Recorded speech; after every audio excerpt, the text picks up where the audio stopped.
Vehicles for Change is a 24-year-old nonprofit. We take donated cars, repair them, and provide them to low-income families so they can get to and from employment. And in the process, we train individuals coming out of prison to be auto mechanics. We have been working with Vehicles for Change for the better part of a decade. And the first thing I noted when I walked in the doors of Vehicles for Change is this amazing culture that they have. And I made some assumptions. I thought that most of their revenue, like most nonprofits, was coming from donations and grants. And they do have a part that comes from donations and grants, but they also have other revenue streams. Real businesses. They have a retail car lot, they have a garage service business, of course they have their car donation program, and they've actually included a virtual reality training program. So when we walked into Vehicles for Change with the expectation that we just had to increase donations, we were way off base. They wanted to build their business. So we had to learn about their culture, the different audience segments that they had to attract, and all the different people that they needed to make sure that their brand was resonating with. And that was a big challenge. When we realized what we had to do, our approach had to drastically change because it wasn't just about donations anymore and it wasn't just about grant writing. We had to influence people to buy vehicles off their retail lot. We had to influence the audiences that needed oil changes and transmission repairs and other basic maintenance services to their car. We had to influence the various schools and different districts and opportunities for them to do virtual training at scale. So when we talked about those things and we brought these things to the leadership at Vehicles for Change, they realized this was a pretty massive undertaking. And to their credit, they didn't shy away from it. They jumped right in with both feet and said, okay, what do we need to do? CC&A goes beyond just normal marketing and how much exposure and how many hits you get and all those type of things, but talks more about the mental aspect of making a decision in marketing. And so when he drives people to your site, drives people to purchase your products, it's much deeper than just how many impressions you get, how many people do you reach, but really how do you impact those people and how you bring them to your site and make them customers. So we started revamping their website. In fact, their website has been revamped twice now. We built separate websites for their garage business as well as the virtual training program. And we had to create individual social media platforms and programs that were designed to attract each one of those audience segments. And it wasn't just about the people. It's also about the demographics and the psychographics that all of those people want to be involved with.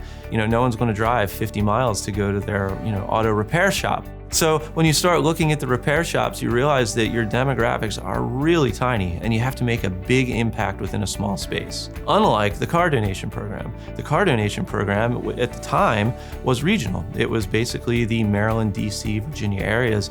And since then, over the last decade, we've been able to expand that to a national reach. So when it came to implementing this theory and our approach to this particular project, it wasn't just one tactic. In fact, it very rarely is ever just one tactic. But in this situation, it included a whole host of things. We needed a website that would appeal to the various demographics with different landing pages. We needed to make sure that there was a search engine optimization factor. When people are researching how and why to donate vehicles, they need to be led somewhere where they feel like they can trust the information they're getting. And that's often done through content marketing and thought leadership and blog articles. We also did a bunch of pay-per-click advertising. So something that a lot of nonprofits don't know is that Google will give you a grant for Google Ads and pay-per-click, and that can be relatively substantial. So being able to capitalize on the free money that's available through Google was really important to them. Social media, well, they're a social enterprise. Their social media has to be absolutely stellar. So that should include video content and memes and motivational posts, and most importantly, it needs to contain social impact, as every nonprofit should include, but them specifically because they were trying to grow on this national level. And then, of course, lastly, but certainly not least, is video production. I am a huge believer that nothing can capture and deliver emotion better than professionally done video.